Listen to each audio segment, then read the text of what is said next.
ഏവരെയും വിശുദ്ധ വേദപുസ്തക പദപരിചയത്തിലേക്ക് സ്വാഗതം ചെയ്യുന്നു. അപ്പോസ്തലനായ വിശുദ്ധ പൗലോസ് കൊലിസ്യർക്ക് എഴുതിയ ലേഖനം 3-ാം അധ്യായം 9-10 വാക്യത്തിൽ, നിങ്ങൾ പഴയ മനുഷ്യനെ അവൻ്റെ പ്രവർത്തികളോടുകൂടി ഉരിഞ്ഞുകളഞ്ഞ് തന്നെ സൃഷ്ടിച്ചവൻ്റെ പ്രതിമ പ്രകാരം പരിജ്ഞാനത്തിനായി പുതുക്കം പ്രാപിക്കുന്ന പുതിയ മനുഷ്യനെ ധരിച്ചിരിക്കുന്നുവല്ലോ എന്ന വാക്യം നമുക്ക് കാണുവാൻ സാധിക്കും.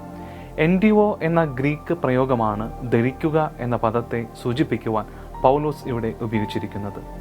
പ്രധാനമായും ടു ബി ഡ്രസ്ഡ് അഥവാ വസ്ത്രമണിയുക, ധരിക്കുക എന്ന അർത്ഥത്തിലാണ് ഇവിടെ സൂചിപ്പിക്കുന്നത് എന്ന് നാം മനസ്സിലാക്കണം.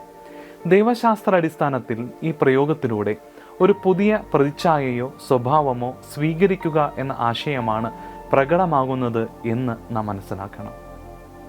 പുരാതന ഗ്രീക്ക് ചരിത്ര സാംസ്കാരിക പശ്ചാത്തലത്തിൽ വസ്ത്രങ്ങൾ ധരിക്കുക എന്നത് ഒരു പ്രാഥമിക ആവശ്യമെന്നതിലുപരി പദവി, വ്യക്തിത്വം, പങ്ക് എന്നിവയുടെ അടയാളമായിട്ടാണ് കണക്കാക്കിയിരുന്നത് എന്ന് നാം ആദ്യമേ മനസ്സിലാക്കണം.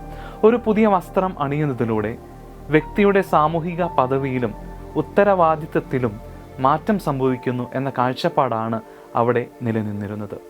ജൂത സംസ്കാരത്തിലും വസ്ത്രങ്ങൾക്ക് ധാരാളം ആധ്യാത്മിക പ്രാധാന്യം ഉണ്ടായിരുന്നതായും നമുക്ക് കാണുവാൻ സാധിക്കും. എന്നാൽ പുതിയ നിയമ പശ്ചാത്തലത്തിൽ എൻഡിവോ എന്ന പദത്തിൻ്റെ ഉപമാപരമായ ഉപയോഗം ഈ സാംസ്കാരിക പ്രമാണങ്ങളെ പ്രതിഫലിപ്പിക്കുന്നതായി നമുക്ക് കാണുവാൻ സാധിക്കും. ഒരു ആന്തരിക മാറ്റം അല്ലെങ്കിൽ പുതിയ ആത്മീയ സ്വത്വത്തെ തിരിച്ചറിഞ്ഞ് അതിനെ അണിയുക എന്ന ആശയം അതിലൂടെ പ്രതിഫലിക്കുന്നതായി നമുക്ക് കാണുവാൻ സാധിക്കും.